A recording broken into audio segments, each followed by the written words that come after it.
Hello, everyone. Welcome to a delayed edition of the Smart Nerd Podcast. This is Ariel again, the fat bastard that keeps entertaining you, quote unquote. And once again, because no one else would, joining me is our friend Harold. Harold, say hi to the peoples. Militants always ready, sir. Yes. Good day, everyone. Night. I learned from last episode. Yeah, good day. Good day, everyone. Yes, good night, good day, good evening, whatever the fuck. This one is a weird one because we're recording out of time, not in our normal scheduled time frame where we record. We're kind of in a pickle here because I believe this podcast will air on Monday, yet we're recording on a Saturday. So technically Hell in the Cell has not happened.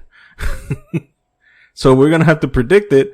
Although by the time this podcast is going to come out, it will be irrelevant because it already happened.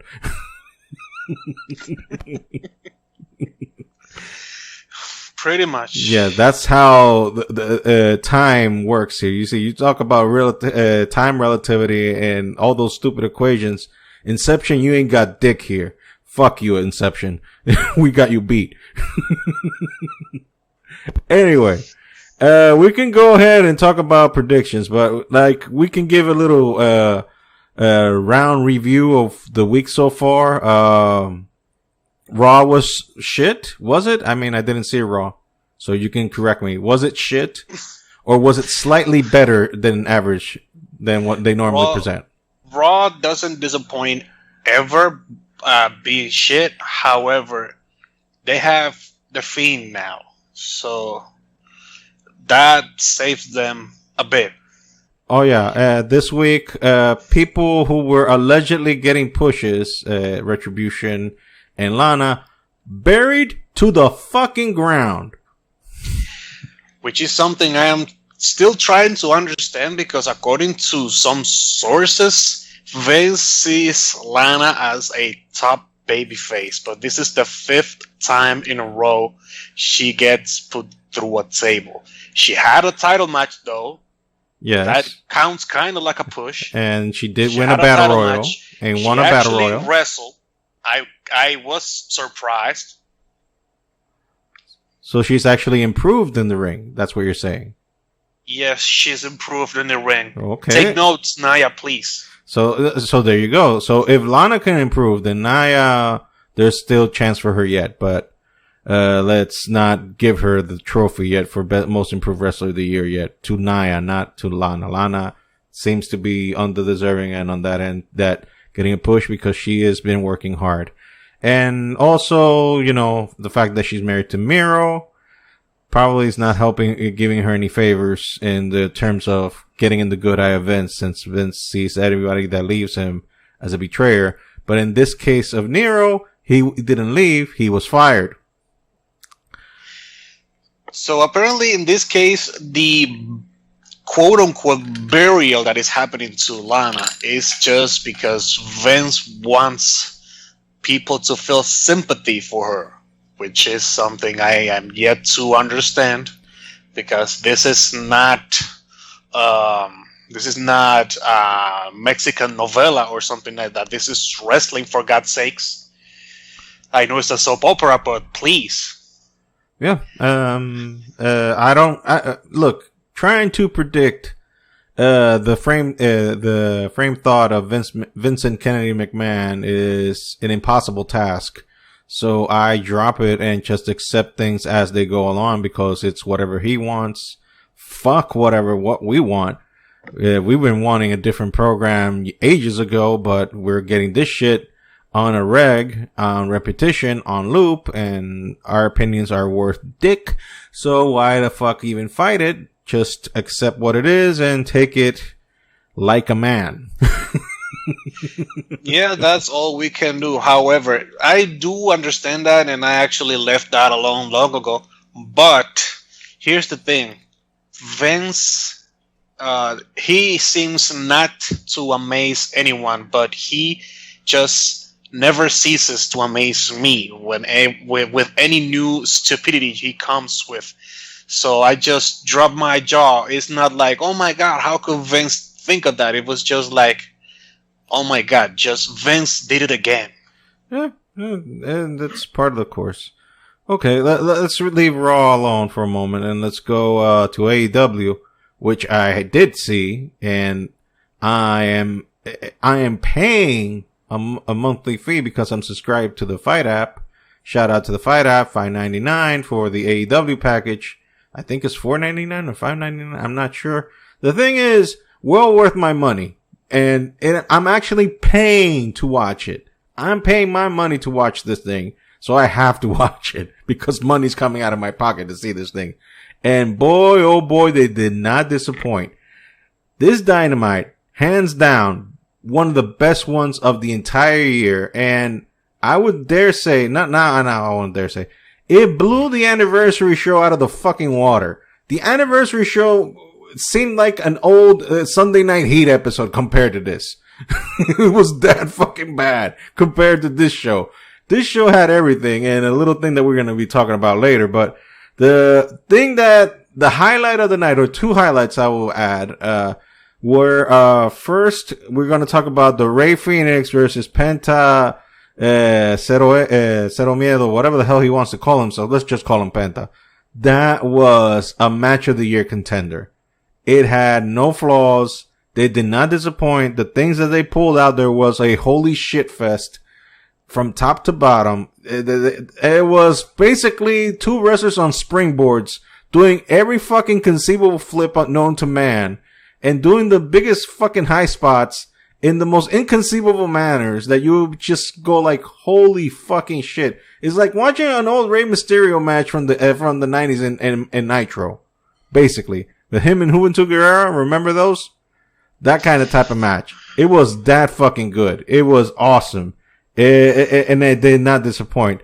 The only bad thing about that is although Rey Fenix won, he had a forfeit later the next day because he got legitimately hurt on the match, and you can see that if you saw the match, that they even stopped the match for a minute, letting him get back to his cobwebs, clear the cobwebs out of his head and continue the match, but he was not okay. And he got hurt, so he passes along to the tournament, which right now the world title tournament stands as Penta versus Kenny Omega and Wardlow versus Hangman on the other side. So the winner of those two matches will face the champion in the future, will face each other then in the end, and then the champion in a future event.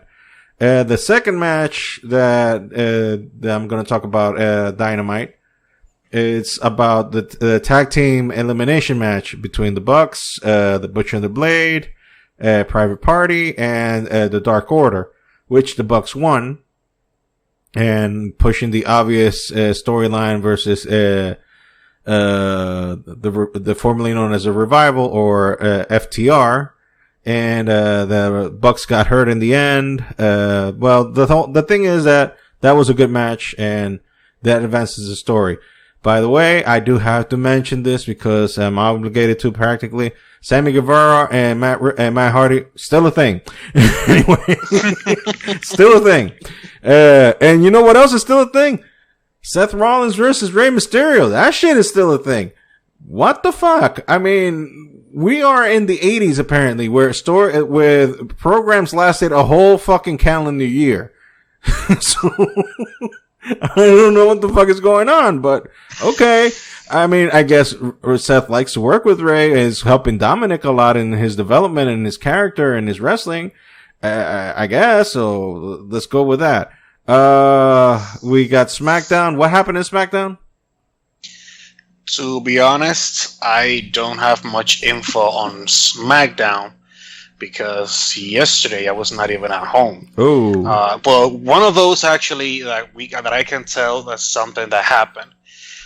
Roman Reigns announced major consequences for the Hell in a Cell match versus Jey Uso. So should Jey lose, basically the Usos will be removed from the Anoa'i dynasty. Uh-huh.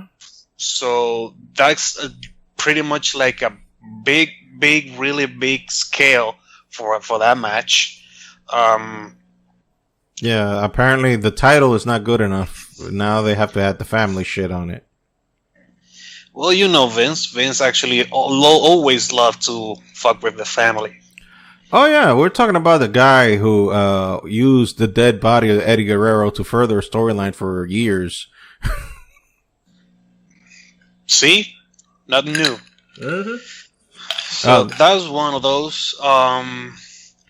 Daniel Bryan says on Talking Smack that this is his last run as a full-time WWE superstar. Oh, by the way, I'm sorry to interrupt, but did you see the video I sent you guys that happened on SmackDown after they were celebrating Daniel Bryan, Kevin Owens, and the Street Profits were celebrating after they won their match, and Daniel Bryan told the Street Profits, "Fist me, guys, fist me."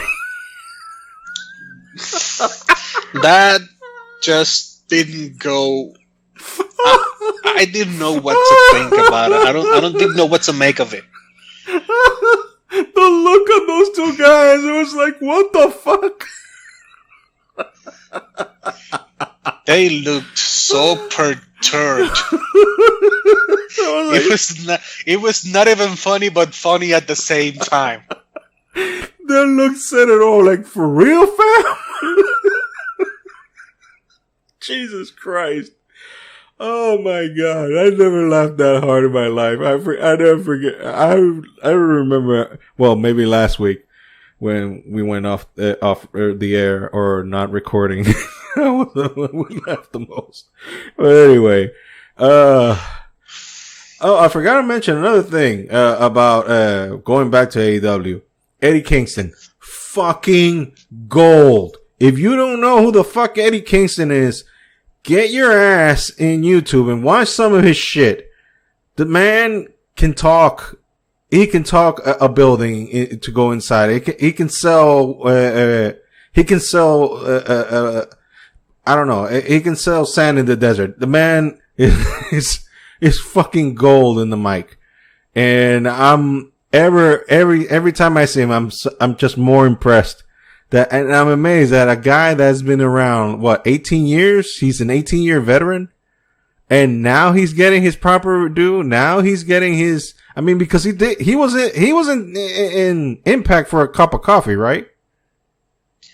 Pretty much. Yeah. I have heard a couple of his promos, not many of them. I've seen a couple of his promos, and if the guy tells you he's gonna kill you, you're going to believe that he's gonna kill you. No. He was managing LAX, the second version of LAX, when it was Santana and Ortiz. So he managed Santana and Ortiz in Impact.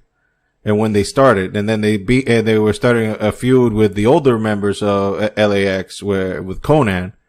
That was, what was it, like 2016, 2017, I guess, right around that time. The thing is, Eddie Kingston is fucking gold.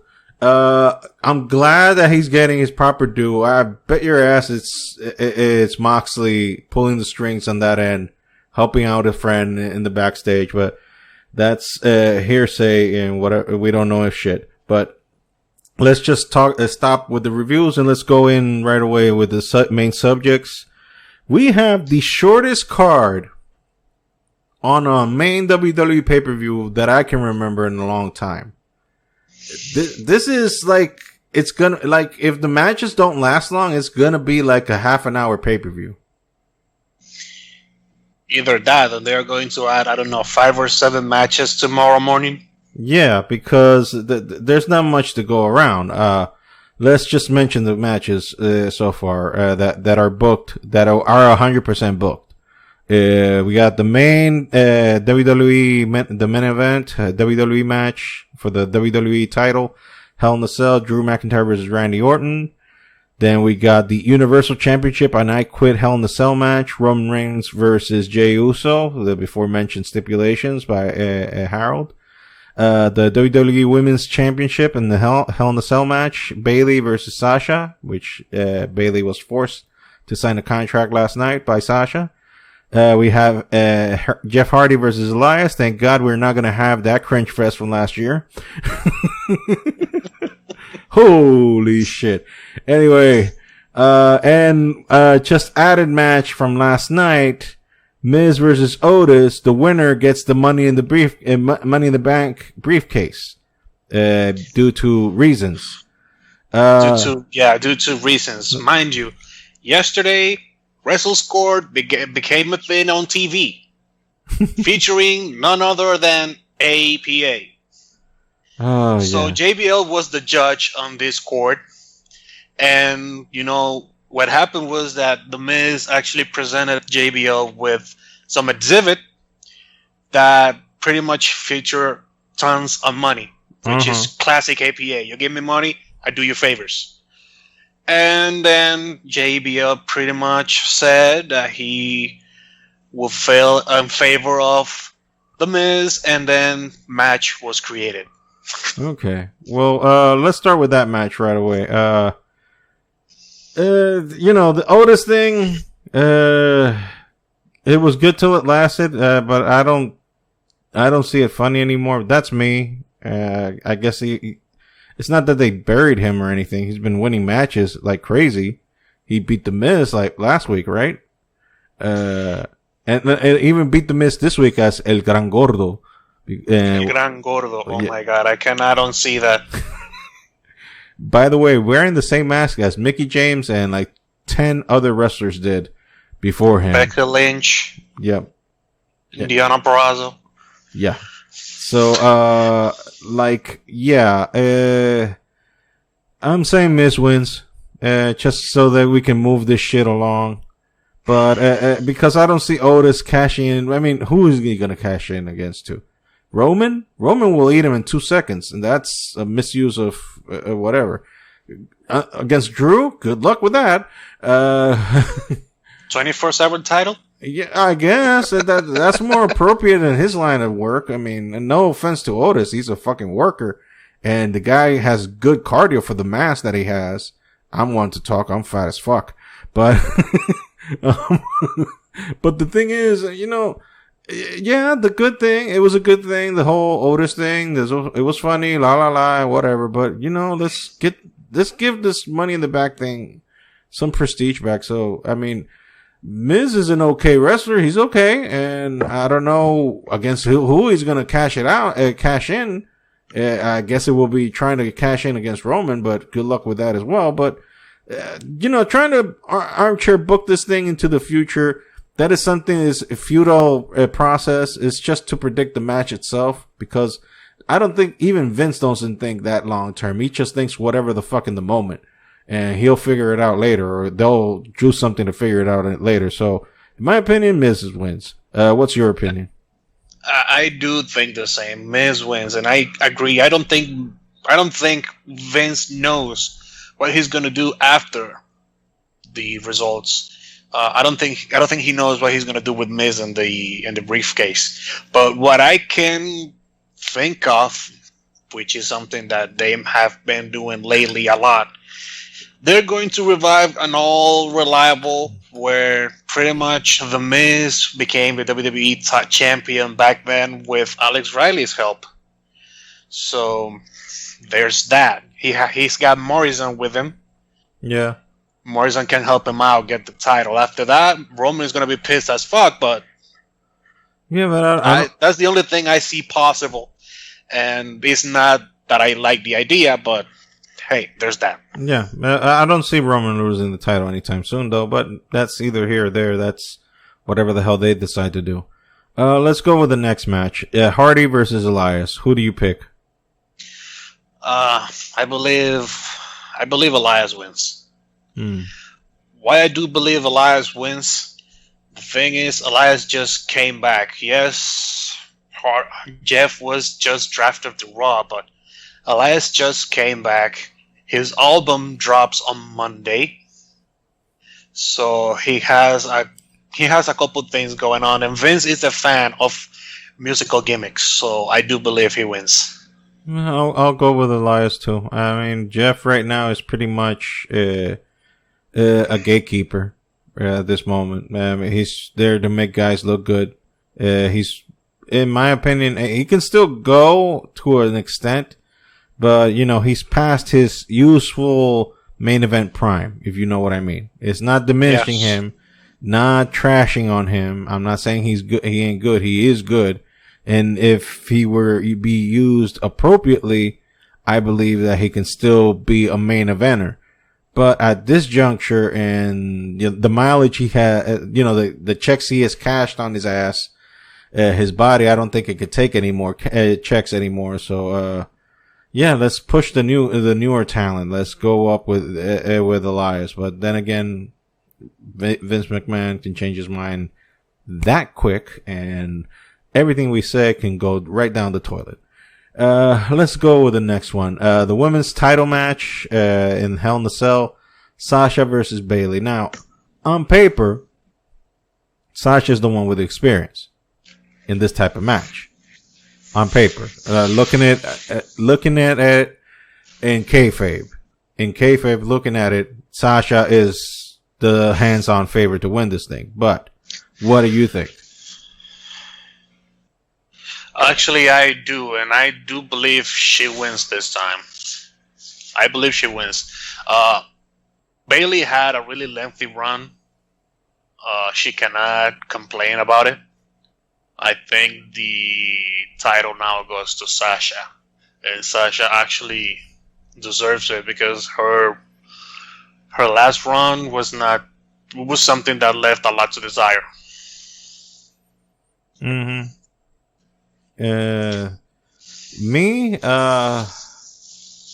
Like I said, everything looks on paper that everything's set on stone. It looks like it's Sasha. Not only because of the things you mentioned, but also because, Mandalorian is coming out at the end of the month and she has a particular role in that. Mandalorian is the only thing that's keeping Star Wars relevant in these days because the new trilogy did such a bang up job on that. And you would think that, it's Sasha, but I'm gonna pick Bayley just for reasons. Reasons. I don't know. Just to be the... A lot can happen, so yes. Yeah, I'll be the devil in this one, so I'll just pick Bayley just to piss people off. So, I'll go there. Okay, so now we go to the Universal Championship match, which will be taking place in the Red Box. The McDonald's plaything, the Hell in a Cell, because it's red. The giant Happy Meal. Yeah. Roman versus Jay. Who you got? This is a no-brainer, actually. Unfortunately for Jay, Roman wins. And what we were talking about before the podcast, either something's going to happen. Either the Usos get expelled from the Samoan Dynasty, or they decide to join straight ahead Roman and form a stable. Yeah. I mean, it seems to me, our friend Baldwin kind of predicted this a long time ago. He said that for what the verbiage that they've been using ever since Roman turned heel is like the head of the tribe, the head of the table, all these things referencing the family. Like, everybody knows that the Anoa'i family is a wrestling dynasty, basically. Everybody that's been there, except Nia Jax, has been a great wrestler. I hate to throw dirt on it. We had to say it. Yeah. We had to say it. I mean, no se puede tapar eso con dedo. Anyway, Roman wins by a mile. By a country mile, Roman wins. That's a no-brainer, so... I just see that there's future development there with the Usos, and eventually they're gonna have to turn heel and join up with Roman if they want to get that piece of the pie in storyline. Anyway, let's go to the main event. What will allegedly be the main event? We don't know. The WWE Championship again in the lunchbox in the Happy Meal. Drew McIntyre versus Randy Orton. Who you got? I got Drew. Randy is a different man now, to be honest. He has pushed like a lot of talent without losing prestige, actually, in this occasion. Mm-hmm. He still looks strong. He looks like $1 million. It doesn't matter. He can lose, and he will not lose strength. And he is going to lose this time to Drew. The match, I believe, is going to be total annihilation. Mm-hmm. That's what I expect, especially from a well-experienced Randy Orton inside that lunchbox. So yes, there's that. Drew will continue as champion. I do believe Drew is going to have a little bit of a lengthy run. Well, he has had a little bit of a lengthy run, but I do believe that he still has a lot in front of him. Yeah. Drew, again, also me for the win. Randy is elevating people now. The match he had with Edge was just, two veterans, doing their thing. Plus, Edge has been a little rusty due to, the long ass period out of the ring, and he also got hurt as well on that match. But either way, that's neither here or there. Drew wins and we retain some championship, and pretty much everybody stays the same. And we continue. Pretty much. Yeah, everything pretty much stays the same. Now, let's go to the next subject, and it's something that happened in AEW Dynamite, which we didn't touch on the review because we wanted to keep it for now, which a much talked about segment, which was the Dinner Debonair between Chris Jericho and Matthew Jacob Friedman, also known as MJF. To those who haven't seen the thing, I would recommend to primero, tomas su diazepam primero si es un fanático de Jim Cornette. If you're a Jim Cornette type of wrestling fan, buckle up. Take some, take some, not Viagra. That would be worse. that would make it worse. Take some chill pills, hit that cigweed maybe, or some CBD oil, something that will make you mellow, something that will calm you down before watching that, because legitimately Jericho and MJF break into a song and dance routine. Legit. Not a joke, not a gimmick, not taped for being the Elite. That would cost more money than all of the videos being the Elite has made so far. That actually happened in a wrestling show. Two wrestlers perform a song and dance routine like if it was a Family Guy sketch. Hence why I was saying probably this sketch was written by Seth MacFarlane, who is the creator of Family Guy. Needless to say, Jim Cornette blew a gasket when he saw this. Like, who would have thought? Oh my God, who would have thought? Hey guys. Yeah? It's Baldwin. Hey, what's up, guys? Somebody, there, Baldwin, somebody stop him. Yeah, man. Hey, guys, man. Sorry to jump in like this, man, but it's been a rough day, man, today, man. It's been a rough day today. Well, we're recording. We don't want to throw all the sour grapes for the good people that are listening, so... Exactly. Who gives a fuck? No. Not that we don't care. We do care, but, probably they don't care. Like, motherfuckers, I'm trying to listen to you guys to forget shit, not to add more shit into my shit. Exactly, correct. So we're talking about the Dinner Debonair now between Jericho awesome. and MJF, and we're talking about Cornette's reaction. This was brought to you by No DQ News, and thanks to Joha who gave us the post. I'll be trying to read this shit, and I'll try to do it not in a Jim Cornette accent because I can't do that shit. So, let's see. I honestly don't know what to say. This is Jim Cornette talking about. I do not have words. I don't know what to think about the people involved in this from start to finish. The people who thought this was a good idea are the people who are masturbating themselves on television each week. whether it be the mental masturbation of the alleged armchair booking running this fiasco, or the masturbation from the past his expiration date oversized canned ham who has taken over this show and turned it into a Carol Burnett show with Jim Neighbors would guest. MJF had it. Now listen, he's sucking MJF's dick here a little bit. So, let's go.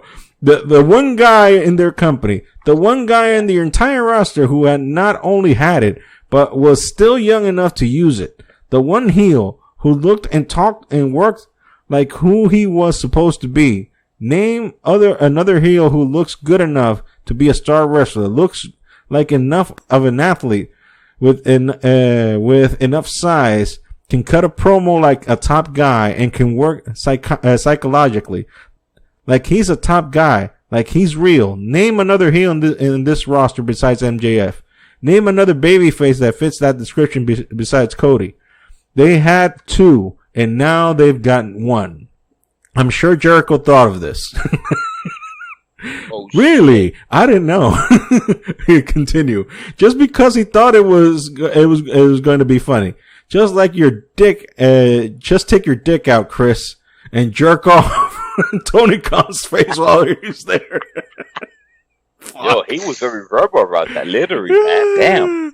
Because you just ripped him off.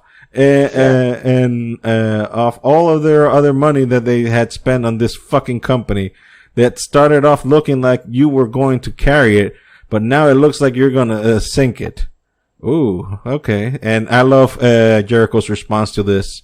A fan wrote to Jericho on Twitter saying, Jericho MJF Dinner Debonair was awesome. Who came up with the idea? And Jericho responded, thanks. It was Jim Cornette's. Oh shit! Hey man, what's the Dominican say? Tiene moneda para que con que devolver también. Menudo. Menudo, yeah. right? No, Jericho is one of the few people you don't want to play that verbal game with because he can back it up and then some. Yeah, totally, man. Jericho got a lot of it to back it up. Always, that guy's he's a demo god, bro. That's what the demo god, from, man. Okay, now, notwithstanding all the bullshit, what is your honest opinion about the whole thing? Did you guys like it? Did you guys hate it? Just be honest and no judging, no nothing. You want me to be honest about it? Yeah. When it started, I said, "What the fuck is this shit?" But I started laughing, because it's something different, guys. It was stupid.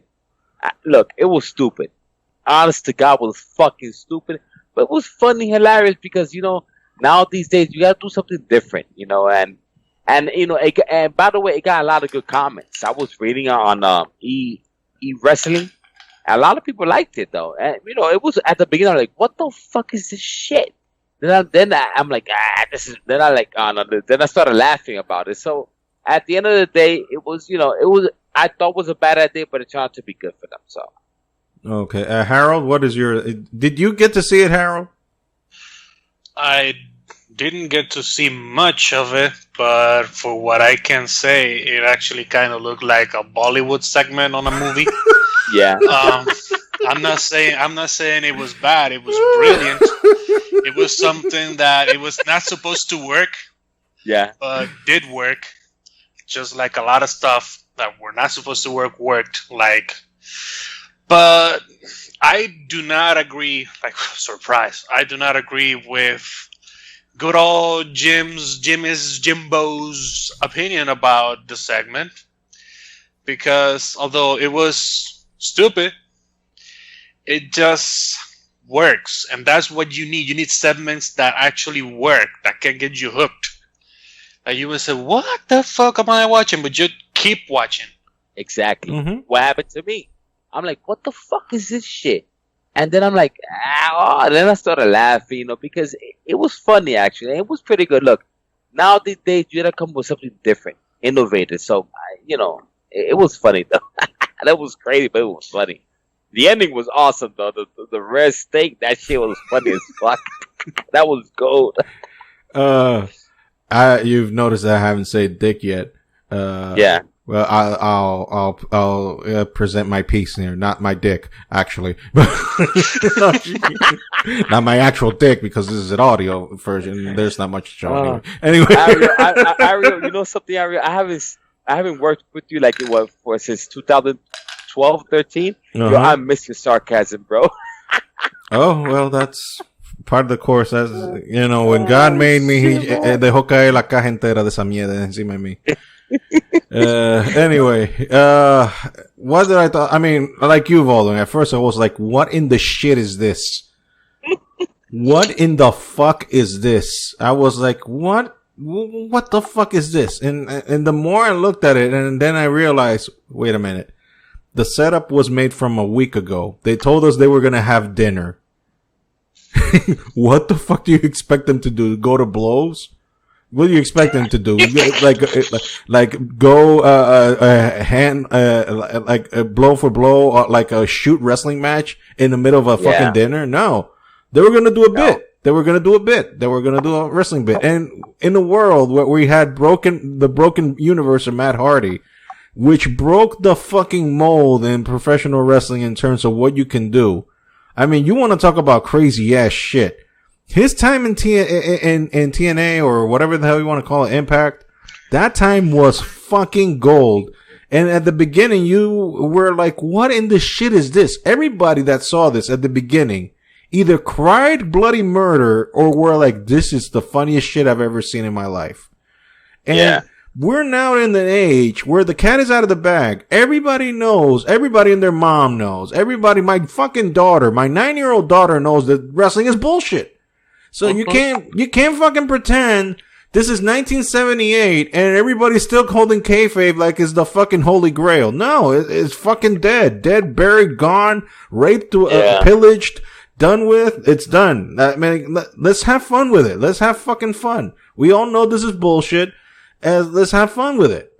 And I may not agree with certain things. I mean, at first I was actually pissed when I saw it. I was actually pissed. But then when I saw it, I was like, okay, who gives a shit? Who gives a fuck? This is funny. I mean, it's entertaining. It's a good moment. Yeah. It was a Seth MacFarlane bit. I think it's done to death though in Family Guy. If you watch Family Guy, they do that shit to death. So, it was a good statement, bro. I had at the beginning, I'm like, what the fuck is this piece of shit? And I'm like, oh, it's kind of funny actually. And the dancing part, like, these fuckers, man.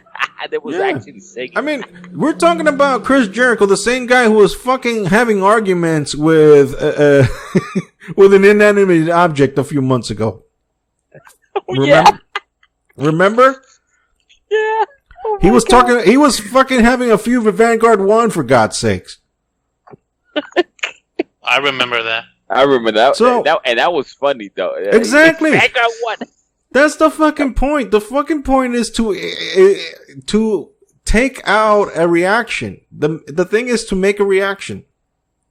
Is it believable? Wrestling hasn't been believable since the 80s.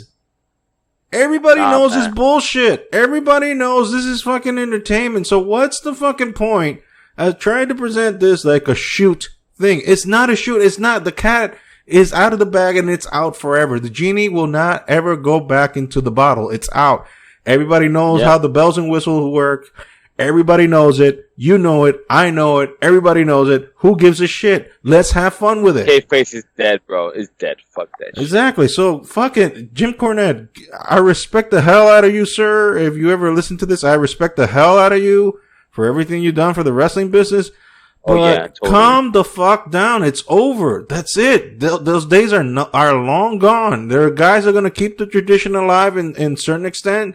But the fucking cat is out of the bag. We all know, we allegedly know better because we really don't know what the hell's going on there. But we get the gist of it. We understand it's a work.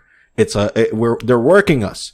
They're eliciting reaction out of us. Whether it's a positive way or a negative way, in your opinion, that's on you. You have your right to feel the way you want to feel.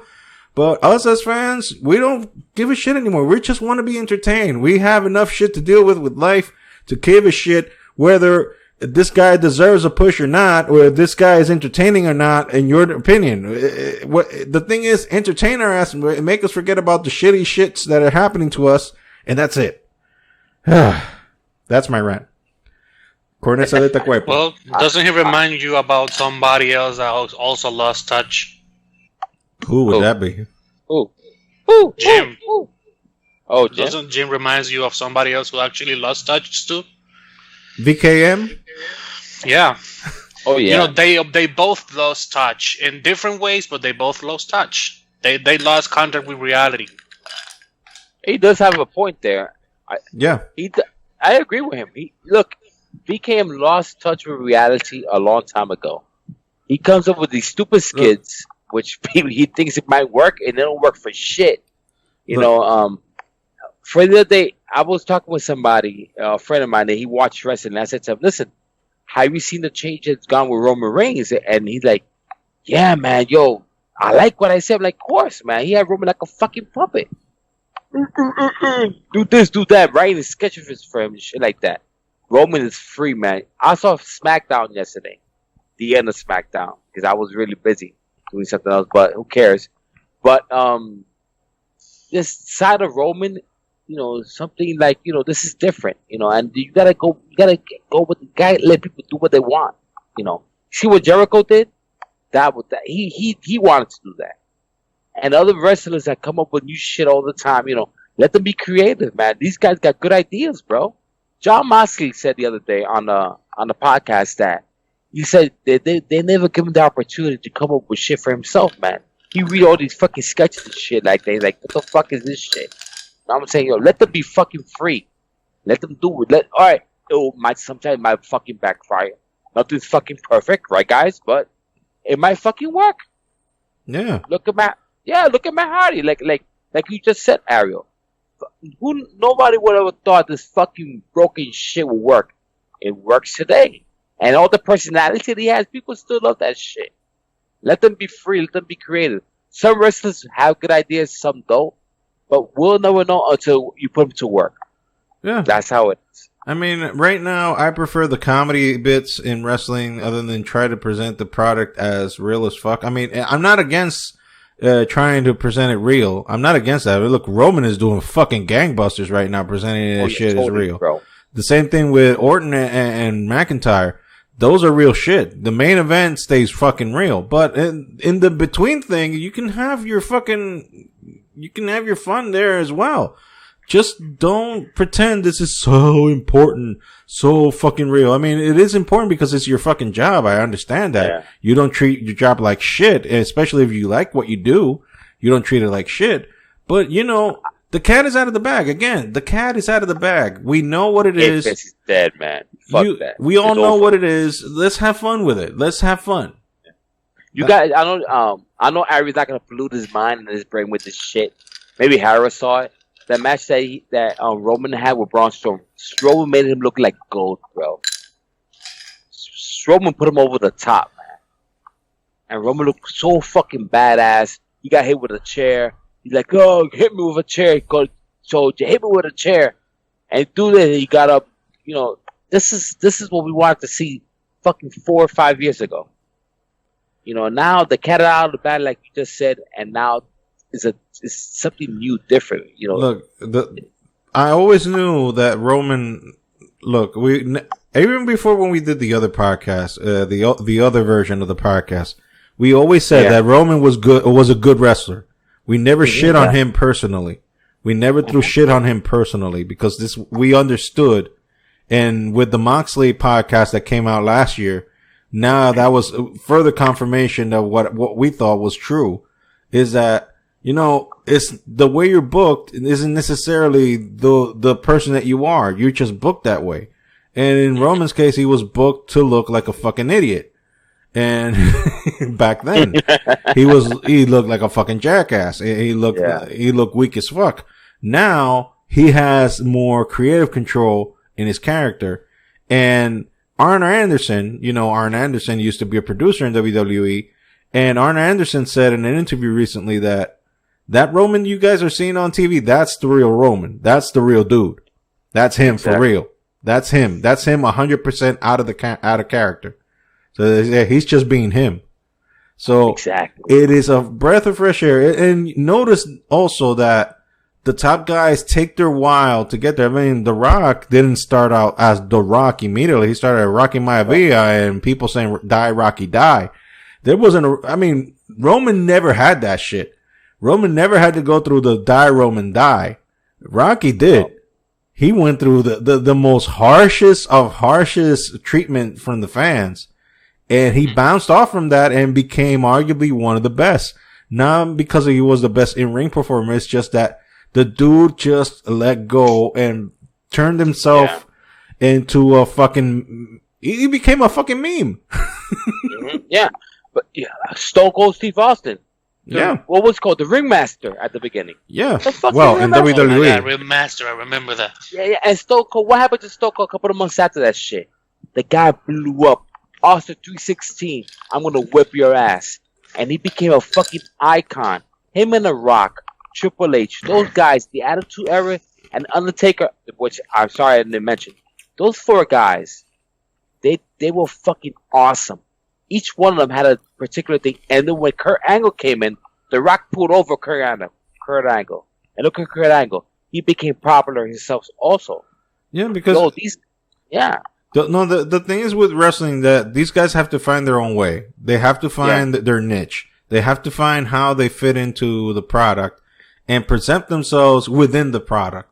You know, okay, they can put their own signature and stuff without going too far in the deep end, you know?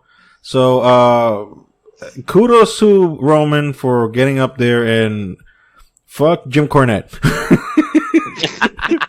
Okay. Yeah, we love you. We respect you. What you done for the business. The Midnight Express, fucking awesome, bro. Yeah. I'm sorry. Fuck you right now. no, but Jim Cornette, top 3 managers of all time, in my opinion. Top 3 managers of all time. And one of the best talkers ever. The dude can come up with soliloquies out of his mouth, out of his head on the spot. So, Paulie, excellent. Paul Heyman, yeah, also great fucking talker. And Bobby Heenan, okay, right? Yeah, right. I don't know. Bobby is number 1. Bobby number 1. Bobby number 1, right? Mm-hmm. And we'll give number 2 to Paul Heyman then, right? And number 2 to Jim Cornette. I don't know. Okay, let's go to the next subject. Harold, you were the one that brought this up to me before we started recording, so I'm going to let you take care of this one. The Booker T critiquing talent for not wrestling properly, specifically was Matt Riddle, right?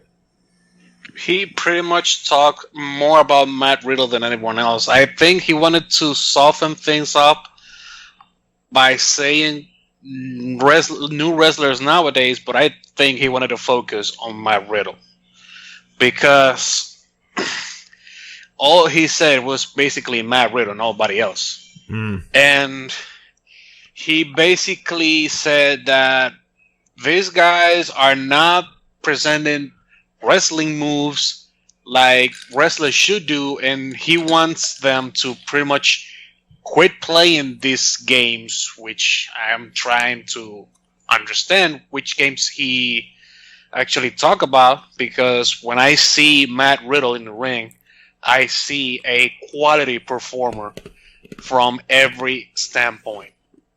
Mm-hmm. The guy can perform. The guy can wrestle. From my point of view, of course. But this is what he said, though. Because he always, quote, tries to help talent. Uh-huh. So basically, this is what he said. Not taking anything away from Matt Riddle. That, referring to not wearing boots, which is actually one of these points he talked about, was the first thing I noticed about him. I know flipping them off was cool and how WWE captured in slow motion, that's fine. But I think about it so much when it goes into being wrestling heavyweight champion. Let's think about it for 1 second. There's a protocol there.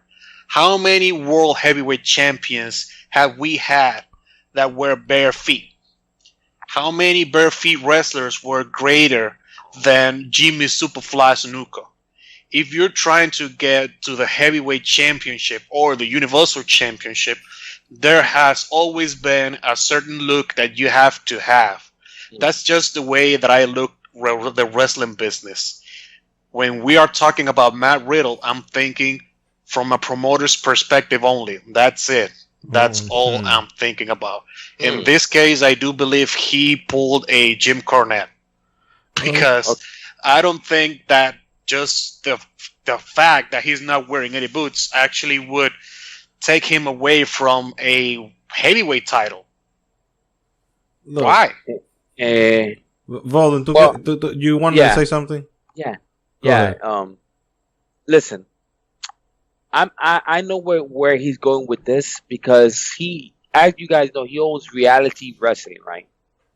And in that sense, he's not being Jim Cornette. he's thinking as a promoter's perspective. Look, today, there's more about hygiene and stuff like that than anything else, right? And look, okay, it's kind of cool when the flip flops and he jumps up in the air, so and so. But down the road, he needs to put boots on. Because the thing is, what I think is that there's a certain image that you need to maintain as a wrestler, And okay, this is cool at the beginning that he starts off like this and stuff like that. It's fine, but that he could really hurt his foot like that or his ankle. He in that sense, he has a point, in my point of view. That's what happened to Rusev.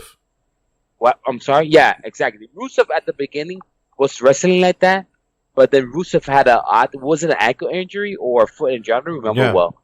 It was an ankle, I think. Right? And then and what he's saying, it has some truth on it. Because, look, you have to protect yourself in every sense of the way. Any wrong move, you jumping off of a third rope, or a drop kick, or anything you do jumping onto the floor, that could hurt you severely. When you stand on your feet and jump on your feet like that, that can hurt you really bad, and it can reduce his wrestling career.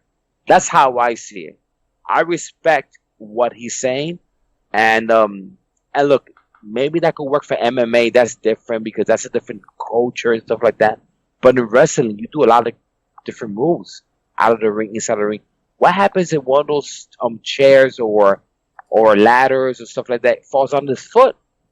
You'll start bleeding on the instant right there. I get that. That's a hygiene situation. That's how I see it. Or the step. That's how I see it. Because it could happen, right? So he has to be very careful. Maybe right now he's not thinking about it, but I think down the road he should change his boots for his protection and in order for him to continue wrestling. Okay. That's my point of view. Okay. I respect, if he doesn't want to do it, but I do agree with what Booker T says, and I don't see it as a Jim Cornette thing. I see it as a protection for your career for you to continue on. I can see that, but I think that at this juncture right now, it's kind of splitting hairs because you got to understand. Yeah, Matt Riddle came from MMA, but he has not been wrestling he didn't start wrestling yesterday. He's been wrestling for a while in the indies. He's been doing the indie scene for a while, so he's not he's not a rookie by any stretch of the imagination. He's been doing this for a while. And right now, that's his look, that's his gimmick. He is a stoner for real. And that's what you see is what you get. That you're getting the real Matt Riddle, you're getting the real deal. In terms of his wrestling, I mean, the aesthetic thing about the shoes, yeah, I think later on he will put something on there down in the bottom, but that's splitting hairs for me. But in terms of his wrestling, look, in the 90s, there was a guy who was very, very fucking over by the name of Raven. And this guy didn't do dick. He only stood there in the middle of the ring, raised his arms, and that's it. He had the people in the palm of their hands. Wrestling moves, although as spectacular as they are, and they could be, and done by some of the great guys, like for example, I'm going to give you a good example right now, Ricochet. Who the fuck can do what Ricochet does? Like 3 people on the planet, right? Very few people can do like 3 people on the planet can do what he can do. Is the guy a top guy right now? No. And is it due to shitty booking and shitty management from WWE? Yes, that's part of the problem. But the thing is, the also problem is that, let's be real, the dude cannot talk for shit. The dude cannot talk. The dude... Yes. I agree. He's bad on the mic. He needs help on the mic. He can't talk for shit. And what was the thing we were talking about last week? You gotta fucking talk. We were talking about last week about Andrade. That has been his number one Achilles heel in WWE, that if the dude needs a mouthpiece to talk for him, and the dude has moves up the yin yang, I mean, name me a better wrestler, pound for pound, with everything, a complete package, more than Andrade. There's like maybe 5 people that you can put in his category in terms of wrestling. Andrade has been doing it for a while. He is a veteran of years, decades on top of his ass, and he's a great wrestler. pound for pound, one of the best, if not maybe probably the best wrestler WWE has. Probably. Who knows? Look, I agree with you 100% on that. Regarding wrestling skills, he's fucking awesome. He does stuff in the ring that you're like, for pound, for his height and his weight, is excellent. But the guy can't talk for shit on the mic because he doesn't know English. No, but that, And Vince McMahon told him, I think it was about what, 2 years ago about this. You gotta learn how to speak the language if you want the push that you want. Look, he got that push for the United States title, and he lasted champion. I think it was around like what, 4 or 5 months or something like that. Because the relationship that he had with Charlotte and his wrestling stuff like that, and he has Selena. But that's all gone right now. Yeah, they took all of it, all the things that he was standing on. He's gone now. He's without anything to stand on. But my point is this: going back to Riddle probably is not your stereotypical wrestler in the sense of doing the holds as instructed in a wrestling school per se. But does it look bad? Does it look believable? Does it look good? Oh, yes. Does it look great on TV? And is the character something that you like to see on TV? Do you like seeing him do his job on TV? Then fuck it. Mission accomplished. Everybody does a sandwich in a different way, but it doesn't make it different. It's a sandwich. It doesn't matter how the hell you do it. The thing is that, is it good? Does it taste good? Does it look good? So the splitting hairs of how you're doing it, that's neither here or there at this point, in my opinion. He's a good wrestler. Nobody's criticizing how he wrestles. Well, Booker T is. We all agree here on this. Us here, we all agree that he wrestles awesome. I like to see him wrestle. I like his matches. The only thing that I'm concerned about is his future, because down the road something might happen. Well, then he'll adapt. Yeah, it happened to Rusev. It can happen to Jimmy Super Snuka. It happened to Snuka once in the match also. Yeah, then he got hurt. Jimmy retired using boots. Exactly. So down the road, maybe right now, like you just said, that's his gimmick, and I respect that. Look, I like the kid. The kid is good. He fucking wrestles awesome, and he has fucking potential. But if he wants some more, he wants a future. He needs to think about what's going to happen down the road. Because on a ladder match, the steps, anything can happen in the ring. Yo, you imagine one of those toenails could fucking fly off with some, that's me being fucking bloody right now. But that could fucking happen, guys. His ankle, his Achilles, all that shit could happen if he doesn't, down the road thinks about it. Let me put the boots on. He can still be the bro and stuff like that. That won't take anything away from him. But the thing is that he needs to take care of him. For him to have a wrestling future, he needs down the road, maybe not now, not at this time, at this moment, take care of himself. Okay. That's my concern for him. Because I understand what Harold said, and look, he's a good product. But the guy could have a situation down the road. I understand that, but to me, that's splitting hairs. But let's go to the next subject because we're almost out of time. We're almost getting that. Well, let me say goodbye right now because I have people in my house right now. Oh, but guys, it was a pleasure talking to you guys. You have a great night, Ariel. Love the podcast. Love last week. Harold, I'll talk to you guys. You should have listened. What happened after the podcast? That was the real shit. What happened? You should have listened. What happened after the podcast? That was the real shit. That was the real gold. The aftermath? Oh yeah, that was even better. I regret so much not recording that part. That would have been a gold podcast. We were dying laughing. Oh yeah.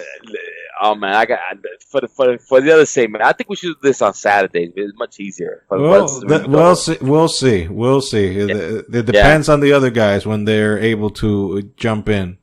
Oh yeah, that's true though. All right, guys, have a good night. Talk to you then, man. Take care. Take care, brother. All right, bye. Okay, so let's go to one more subject because, as I said, we're already getting close to that hour, and we're trying to keep these under an hour, so that because we're not Joe Rogan. And we're not talking to Kanye here. Let's talk about the buckle bomb. A much maligned move that has taken out a bunch of people. It took out Sting, definitely, as of now. I mean, Sting hasn't come back from wrestling since 2015. So he's been out and since then, 5 years now, out of the, off the shelf. I mean, on the shelf because he took a buckle bomb. Finn Balor got hurt, buckle bomb. Nia Jax, well, the less said about that, the better, but she destroys anybody with any type of move, but let's blame the buckle bomb on that one as well. What happened to Kairi Sane a few months ago. That pretty much ended her WWE career and turned her into a scout for WWE in Japan. Vince allegedly, per Dave Meltzer, was it? I believe. Okay. So right away, if you're listening to that name, not to shit on Dave Meltzer because he's been doing this since God put the earth, but take it with a grain of salt because the man is Schrodinger's cat in terms of predicting stuff. You know, it's either that or not. So take it with a grain of salt. The thing is, he said that the buckle bomb has been unbanned, and as seen as recent as this past SmackDown, Seth Rollins used it on Buddy Murphy. Yes. So, what do you think? Should that move be back for good or just leave it be? You know, I see that move as dangerous as the regular pile driver. The one that pretty much shortened Steve Austin's career. I don't believe that move should be allowed back again in a normal basis because it had taken so many people in a very short time that it's not even funny. Yeah. So it is not something to take lightly, but yet again, we're talking about a crazy 70 plus years old man that sometimes deems something as something he would do or something he wouldn't do, because mind you, that's something that he does have. He will not allow you to do something he's not willing to do himself. Yeah, that's true. I will give Vince that whatever he tells his talent to do, he will do it on himself first. But he is getting cuckoo on that particular way, though. Yeah, he's been taking moves, putting them back. I mean, he took away the curb stump from Rollins, and then had Rollins do the shittiest version of the pedigree, and then the cool knee, quote unquote. And then they were like, "Fuck it, just do the stump again." It doesn't matter anymore. Yeah, it doesn't matter anymore. The dude had like 3 finishers, for God's sake. So yes, pretty much it is not a good idea. It is a terrible idea in this case. Look, I'm not saying that the move is dangerous, but I could see that in certain occasions, if they rehearse the move well, they can know how to take it well. Like, for example, I would cringe if a Daniel Bryan would take that type of move. I would cringe crazy. Because everybody knows his issues that he's had, or an Edge. Oh my God, I would never want to see Edge take that move. Ever. Ever. So, you know, the move has its history. And if you're a wrestling fan that has memory, like most of us, you would understand that move is kind of a cringe-worthy move that you wouldn't want to wish it upon anybody. So I don't think it's a good idea to have that move around. But in certain occasions, like for example, remember when they banned the Tombstone Pile Driver? There was a time that not even only the Undertaker can do it. Remember? The pile driver itself is actually banned. Yeah. Only the Undertaker can pull the Tombstone Pile Driver. Yes. And Kane if he makes an appearance. Yeah. But anyone else, but they just can't. But remember when CM Punk fought Cena, and when they were trying to determine who was going to face The Rock in WrestleMania, Yes. They pulled out all the stops on that match. Remember, and also adding the Tombstone Power Driver. which Punk did on Cena. Which rumor says that actually Vince was irate seeing that. Yeah. And he was pissed. Yes, and the rumor is that Cena took the bullet for it. Something not common on Cena back then, but yeah, because Cena liked working with Punk because I gotta be honest, up to that point, the guy who got the best matches out of Cena was Punk. Yes, totally. The best matches in Cena's career up to that point was Punk, hands down. Hands down. I mean, this is not gonna. I don't want to turn this into a CM Punk cocksucking fest. but let's give the devil his due. The dude was good. He was fucking good. He was awesome in the ring, but now he's not. So he's not in the ring anymore. God knows what the hell he wants to do now. I mean, every once in a while they ask him, and he gives these cryptic answers, whether like, I might be back, I might not do it if the money's right. No, it's not about the money, it's about my principles. Like, okay, you do you, dude. Fine. I understand you had your problems. Understandable that you were pissed. I understand all of that shit. But, stop teasing the pants, and I think at this point, fans pretty much don't care. They don't give a shit anymore. Yeah. It's not, and again, not to shit on him, but then again, that's get in line because a lot of people have, get in line. A lot of people have, and maybe they don't say it publicly in terms of, wrestlers, but he burned a lot of bridges when he left. Yeah, he did. He burned a lot of bridges with a lot of people. And it's sad, but why the hell we were talking about Punk again? Well, he came along with the pile driver thing. Oh, yeah. So he did a banned move, and he did it well. So the thing is, what I'm trying to say is that, on certain occasions, I'm not against using certain banned moves if you're going to do them right. For example, Punk did it, and he did it well, and he made it look like $1 million, by the way. Yes. It looked fucking good, gnarly. It like New Japan style gnarly. You understand what I'm saying? New Japan style gnarly. And Cena took it like a champ, and he sold it like a champ as well. So what I'm saying is that for certain matches, some moves I would accept, but yeah, the Bako Bomb, keep it on the shelf. Keep it on the shelf. Indeed. We don't need more injured people. That actually makes the work harder for the writers and producers. But not only that, it actually makes us, product get shittier, and we cringe more. That gives us material for the podcast, though. But that's not the point. Yeah, I mean, if you want to talk about people getting hurt. Right now, AEW has become the Hurt Locker. We already mentioned Rey Fenix got hurt with his awesome match, with Penta. And now we find out that on AEW Dynamite tapings, which were being taped this week, that Avalon got hurt, facing Ty Conti. We don't know the extent of what happened because, it seems that AEW does run a tight ship over there, and shit doesn't spread out, only what is necessary news. In this point, Abaddon did get hurt. We wish her the best. I hope it's nothing serious that will hinder her career both long or short term.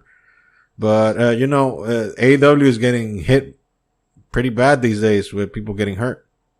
Yeah, there have been a couple tapings of hell. Anyway, we're going to keep it up to here because we already have like an hour plus of material, and we don't want to bore you guys because, again, I hate to reiterate myself, but we're not Joe Rogan. the dude can talk for hours. Jesus Christ. I don't know how the hell he does it. But anyway, you have anything to plug? Anything to tell the people? Well, all I can tell people right now is whatever happens, no matter what we got in front of us, we're gonna keep doing this, even if we're not gonna do in a regular schedule, and we're going to keep bringing material, even if you like it or not. We're gonna cry us a river if you don't like it. So we're gonna keep doing this shit in spite of you, you fucking fucks. You fucking marks. No, but basically, we're gonna keep doing this no matter the problems it presents to us, because at the end of the day, we like doing this to entertain people and entertain ourselves as well. Yeah, I mean, this is learning experiences. I mean, who would have thought last year that I would be doing this shit again? And now here I am doing 2 podcasts a week. Yes, I don't have anything else to do. It's not like I have a life. It's not like I have a family or a job to do on the side, like a full 9-to-5 job, mind you. No, this is all I have to do right now. Notice the sarcasm. Anyway. Right? Notice the exquisite art of sarcasm, people. Anyway, this has been the Smart Nerd Podcast number 3. We don't have a name for it because reasons. Thanks to WWE for booking the shortest pay-per-view in history. They might make us look wrong tomorrow, but in the meantime, it is the shortest pay-per-view. Thanks to AEW for the greatest one of the greatest matches I've ever seen, but keep it low key and try not to kill each other. In the meantime, Matt Riddle taped them damn feet. What else am I missing? CM Punk? No, nothing. Again, we're glad. Well, we didn't talk about this in the podcast, but Chad Gable is not Shorty G anymore. Thank you, Jesus. Thank God. Thank the deities. Thank the 7 deities. Thank you, 7 deities, for removing that abomination of a name away from a actually good as fuck wrestler and not bury him with that fucking stupid ass gimmick. And again, another VKM idea because he's a genius. Right. Anyway, if you guys want to help out the podcast in some way or capacity, just to let you know, an FYI, I do have a store, at tpublicstore.com, and I'll keep the link on the description of on either the video or the audio version or whatever you're listening to this. And you can go on that link and you can purchase some t-shirts. That would help us out somewhat with the cost of how to do these things, because, this shit ain't for free. It's time consuming and whatnot, and it helps a brother out in the end as well. So if you want to help out, you can buy t-shirts there. They're different designs. They're different, they're between geeky stuff, wrestling stuff, whatever the fuck, whatever you're interested in, they're probably something there in for you, and you can buy and purchase it and help a brother out. So go there, and hopefully next week we will have more entertaining stuff to talk about, because wrestling never dies. Thank you. That's one thing we can thank Vince McMahon and Tony Khan for. And we wish you a glorious day, evening, night, whatever. If you're in the moon, you're watching us, so whatever. Have a great one, everyone. Yeah, take care and have a great whatever. Bye.